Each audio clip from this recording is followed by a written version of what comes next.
Good morning, everyone. This is Jim, the Budget Audiophile, and we're here for our second episode in which we talk about how to clean your records. I use a system called Styl. Let's just take a look at this little gadget here. It's very simple. It's got this disc that clamps on the record, and you spin it in the brushes, and then you rinse them off, and into the rack they go. I'll just show you my little setup here. What do we got? Stack of records ready to go.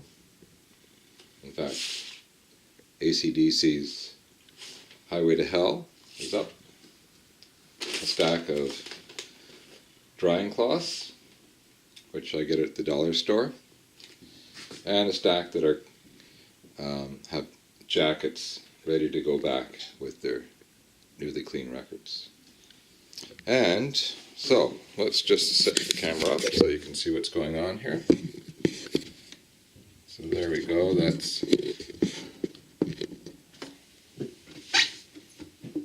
is the record being cleaned.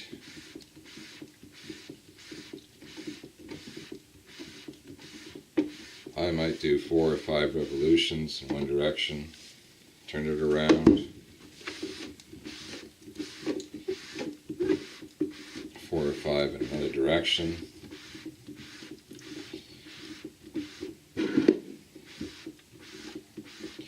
In a future episode, I'm going to talk about my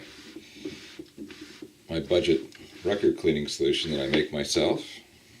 So let's just let that drip a little bit. And let's see if we can get the camera to focus over on the sink. So, just rinse it off. We're blessed here in my city with decent tap water. So I rinse off the record cleaning solution. I have a bottle of distilled water. So, spray bottle. I just give it a quick second rinse. If your water is really good, I'm not sure how necessary that is, but I like to blast my record with some nice clean water. When it comes to cleaning records, this is your friend. Distilled water. A gallon, typically at a drugstore, is going to be $2 or less. So here's my drying cloth.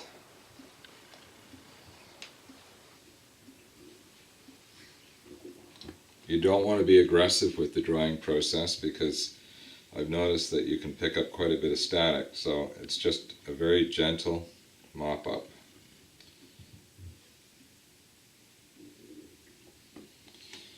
With the vinyl style, we have this wonderful clamp, which is what I like a lot about it. I looked at a whole bunch of $100 record cleaning systems, and this is the one that had the clamp. I've done hundreds of records with this, and initially when I bought it I thought that the plastic screws wouldn't last. It's got a nice gasket. Here, especially with historic records or valuable records, you've got to be quick. You've got to come in here and just mop up a little bit of water that gets trapped right near the O-ring. And then we just drop it into the stand that comes with the unit. And we start over again. So I quickly take my drying cloth. I dry these off. Let me just go grab another record. Highway to Hell is up. I love these Atlantic labels. Green and white and orange, for me, signified Led Zeppelin. In Canada, that was the label that all of my Led Zeppelin records came on. So this is fresh. I like to pre-rinse. When I first started doing records, I didn't pre-rinse, and my cleaning water would get filthy if it was a dirty household, a pet household, a smoking household. So blast of water.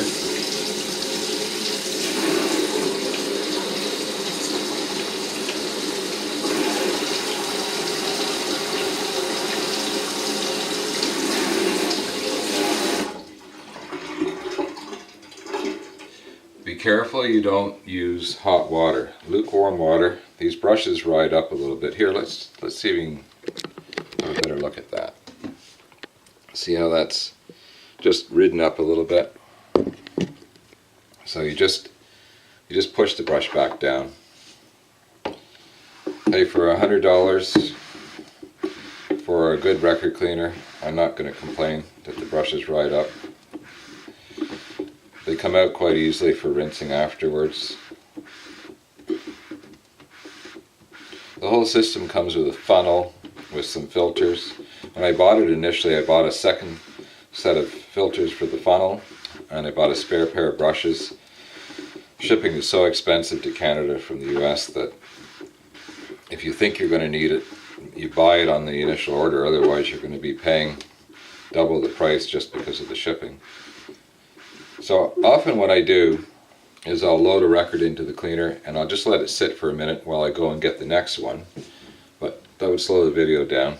And that sort of lets it soak in. So I would give it a couple of revolutions in the water, and then I'd go and set up for the next record, and then I'd come back and I'd do my 5 or so full turns. And this depends on condition of the record. If it arrives looking really clean, a new record even, for example, and I clean all my new records because you'd be surprised at how much,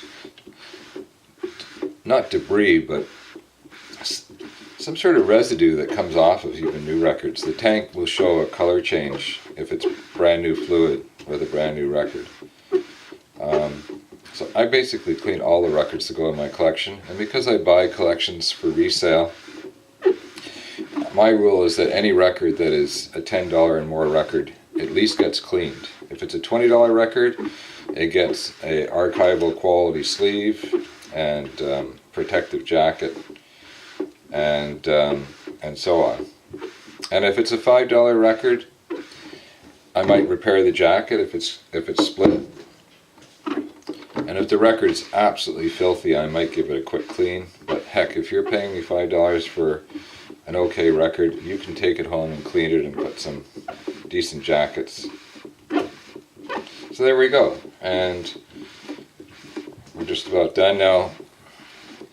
With old jazz records and really popular rock like AC/DC, I know these things have been played and they've been left sitting out on the turntable and people have been smoking around them and doing other nasty stuff. So the dirtier I think the record is, the more I clean it. The brushes are goat's hair, so they're nice and soft.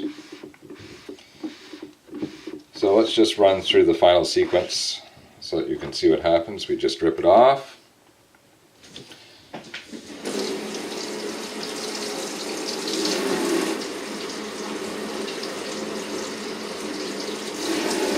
Quick rinse, quick spritz. You have to rotate it manually with your finger a little bit to get everywhere. Remember, distilled water is your friend. When you see my recipe for a record cleaning solution, you're going to say, wow, that doesn't sound very expensive, and I'm telling you, it works. You combine the pre-rinse, the goat's hair brushes in the basin, my budget Audiophile cleaning solution, and a little light mop up, and you've got a recipe for really clean sounding records. Will it rescue damaged records? No, but you would be amazed at the records that I have in my collection that are difficult to replace unless you have a lot of money, and the budget Audiophile obviously doesn't, that come in, particularly jazz records, but some rock records. Never classical. Classical records were owned by adults, and they took care of their records. And we'll give them a good cleaning, a really thorough cleaning. Into the rack it goes to dry, and then the process starts all over again. We dry this, and then we'll go grab another record.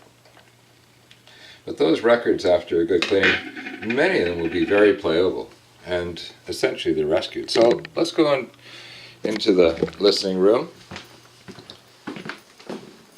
set up the camera.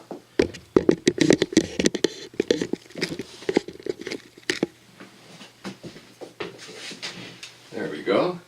And at the end of every video, I like to talk about a favorite album and a little bit of information and things I've discovered. And today, it's probably Elton John's greatest album. It's a double album, and everybody out there who's an Elton John fan will know instantly what I'm talking about.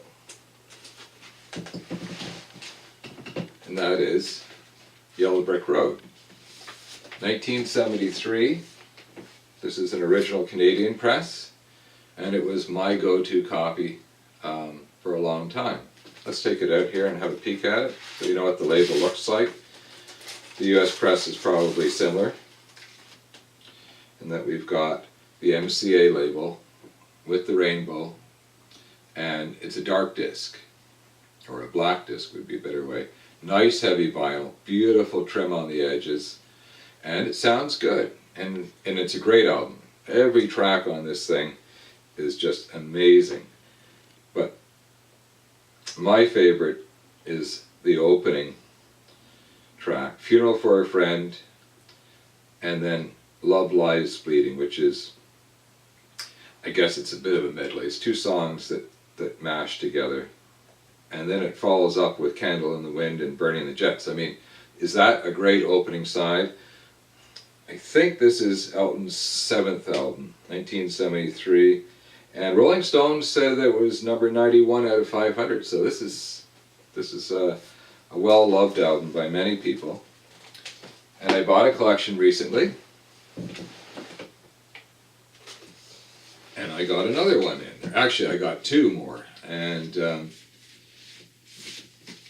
this one has my most hated edition.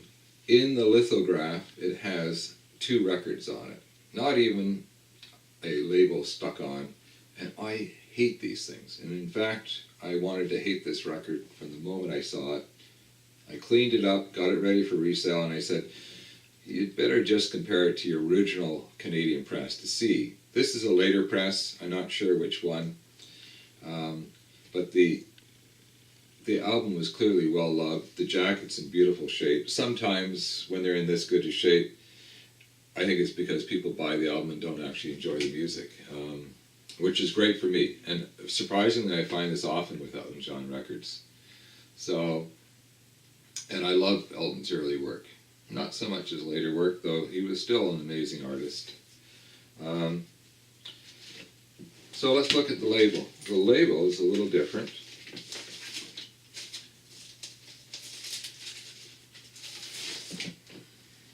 So there we go. You can see that it's still the MCA rainbow label, but it's on a medium blue cloud background instead of a black background.